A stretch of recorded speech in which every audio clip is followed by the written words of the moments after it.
Have you ever been so sure you knew what success looked like, only to realize you'd been chasing the wrong thing? Miles had.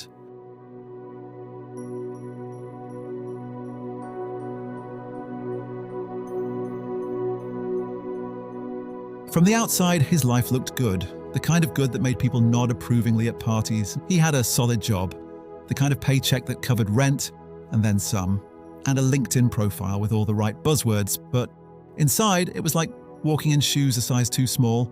Fine for a while, but each step wearing him down in ways he couldn't explain.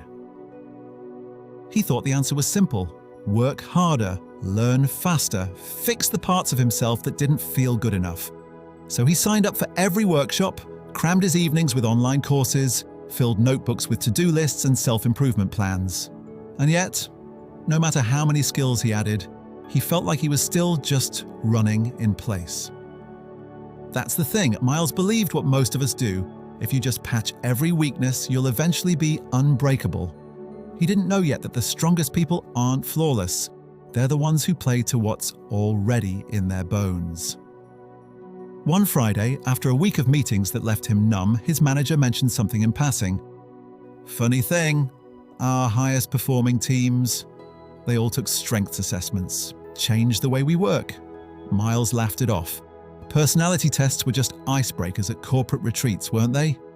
Nice conversation starters, nothing more.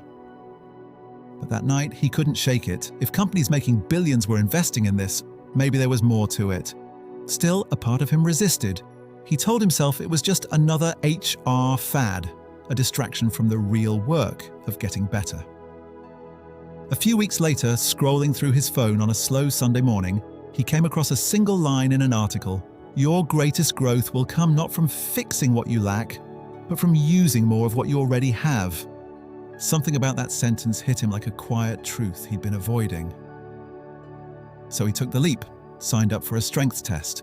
The results weren't just a list of skills, they were a mirror. They showed him patterns he'd lived his whole life without naming: strategic thinking, communication, pattern recognition. The things he thought were just quirks suddenly became anchors.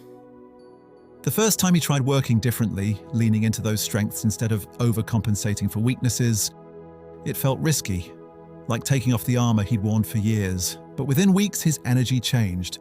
Meetings felt less like survival and more like contribution. Projects moved faster. He stopped dreading Mondays. Not that it was all easy. Old habits tugged at him. There were days he'd catch himself falling back into overloading his plate with things he was bad at just to prove he could do them. But slowly, the proof he needed shifted. It wasn't about surviving anymore. It was about excelling. Then came the big test.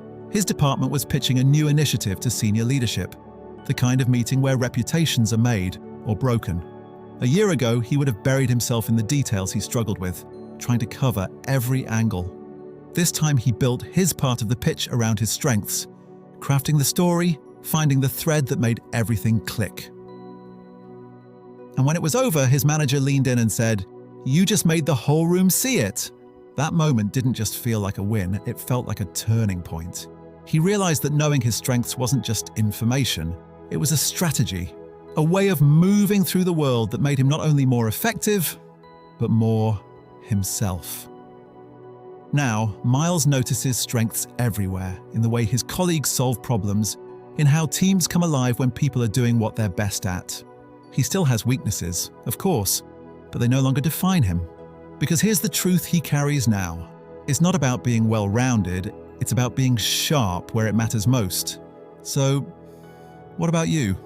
What would shift if you stopped trying to fix every gap and started building on the ground that's already solid? And how much further could you go if you stopped running in shoes that never quite fit?